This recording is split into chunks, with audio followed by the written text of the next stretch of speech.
What's up guys, welcome to this new video. In today's video I'm going to be teaching you guys how to do layouts, but maybe more importantly how you can train layouts, because a lot of people think layouts are things that happen at a moment in a game and you just have to be able to make the decision to do a layout, but actually you can also just train it. Of course, in game-like situations you're going to have to make the switch to really do the layout. This will surely help you with practicing the movements so you can make that switch easier.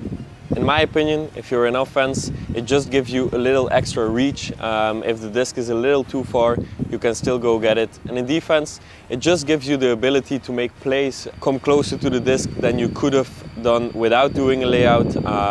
So it's really important, and let's be honest, it's just the most exciting part of our sport.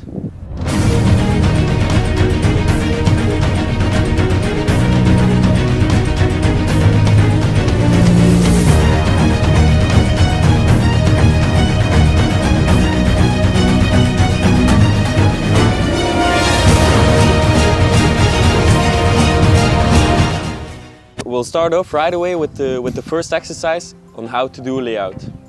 Okay, so the first one is pretty easy. It's a low impact, because that's a bit the thing with layouts. If you do layouts all the time, like you do 10, 20 layouts in a practice, the impact is going to do something to your body for sure. So that's why you also have to practice on low impact, and that way you can practice it more without doing damage to your body, of course. So if you're not really familiar with laying out or with doing layouts like in-game, or you don't have the muscle memory connection how to fall good, because there are some people who don't know how to fall. That's not a problem, by the way, but this drill will help you for sure. So what we're gonna do is you'll go down like this and you put a disc there on a cone, preferably a cone of like 15 to 20 centimeters, so it's like the lowest point you can get a disc before it touches the ground, of course. And then we're gonna do a jump from this position, so you keep it low impact. And the goal is not to go too high, the goal is not to go over the ground, the goal is to grab the disc and then hit the ground. What you can focus on in this drill is not only the catch you have to do while being in the air, but also the way you want to fall. So I know some people like to fall flat on their chest. I know some people like me who like to turn, grab and turn a little bit. So you have like the side of your chest or your shoulder or your hip. You can do both and see what's best for you. Let's do a couple of these, and I'll start with the ones flat on the chest.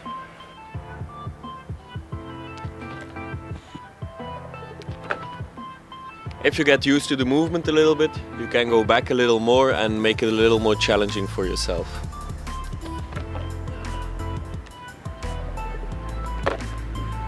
Next, let's do the layout. I prefer a little more, but I do not recommend actually, because when you turn a bit and you land on your shoulder or your hip, it's a higher risk at injury, but for me it works better and I have less pain after doing a layout.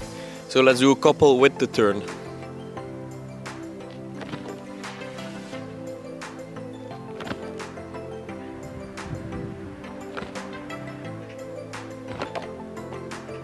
So the next step is gonna be, we're not gonna be from a still stand position, but we're gonna be going back a little bit, and we're gonna set one step in front and then do the jump. This way you can practice on your jumping leg, how you can use your jumping leg to do a layout.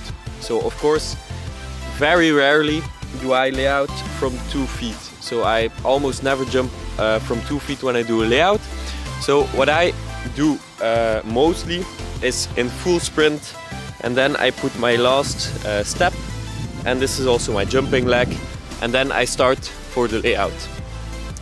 So that's what we're gonna practice now. So I'm gonna be standing like this, and then I have one step, so my jumping leg, and then I do a dive.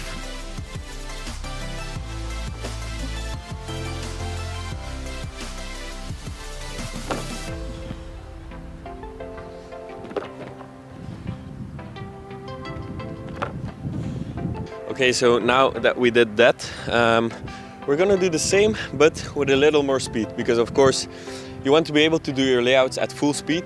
If you slow down before a layout, your layout has no effect, because if you would have run through, you would have maybe gotten the same reach as you did when you do the layout.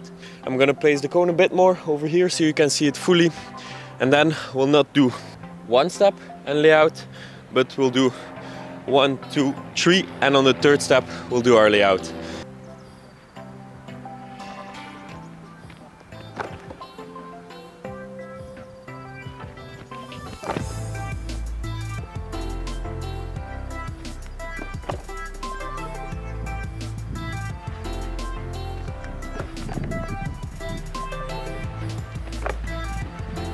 It's always really nice to practice some layouts when it's a bit muddy.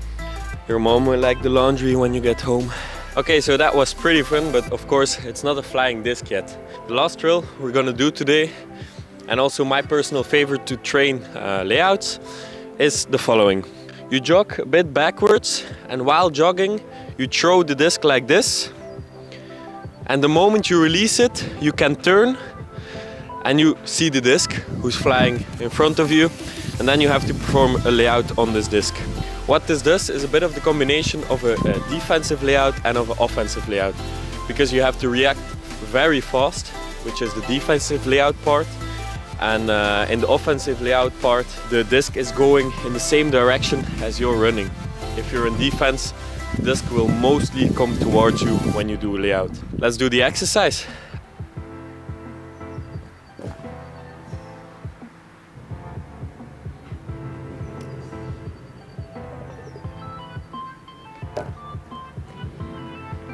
Fast.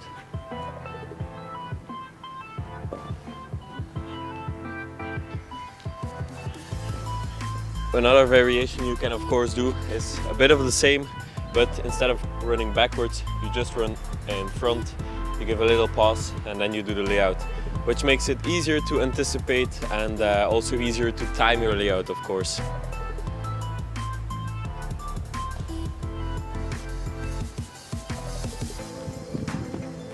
Fast again.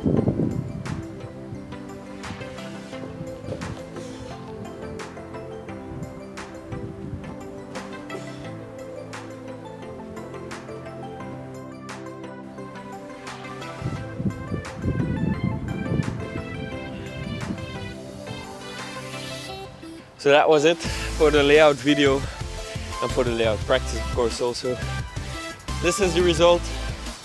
A bit dirty, but it was really fun again. Make sure to give this a try. Of course, the exercises are never going to be the same as a game-like situation, so it's really good to practice this, that you can do this at all times, and then the step to doing a real layout in a game or making the switch to do a defensive layout will be a lot smaller if you know you can do this really good. Thank you so much for watching. I hope you enjoyed. I hope you try this workout, and see y'all in the next one.